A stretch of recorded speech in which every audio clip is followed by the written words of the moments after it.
वाखारी गावाच्या हद्दीतील घरफोडी दरोडा प्रकरणातील संशयित आरोपींना यवत पोलिसांनी जेरबंद केले। रुकुल अमर दशरथ चव्हाण वय वर्ष 31 राहणार नाहुरा तालुका शिरूर, महेश संभाजी भोसले वय वर्ष 22 राहणार गुंडेगाव जिल्हा अहिल्यानगर, अमोल शास्त्री भोसले वय वर्ष 20 राहणार नाहुरे तालुका शिरूर अशी यवत पोलिसांनी ताब्यात घेतलेल्या संशयितांची नावे आहेत।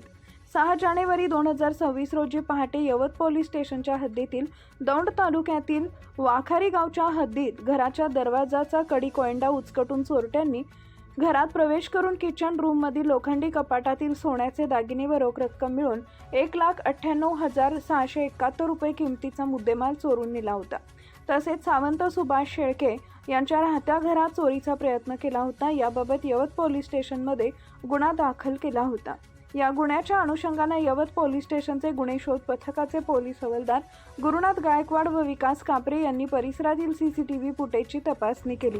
गोपनीय बातमीदारामार्फत संशयित आरोपींबाबत माहिती मिळाल्याने यवत गुन्हे शोध पथक स्थानिक गुन्हे शोध पथकाने आरोपींना सापळा रचून ताब्यात घेतले।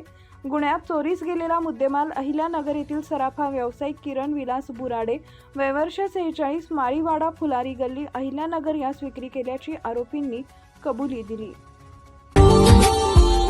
Subscribe now and press the bell icon. Never miss an update.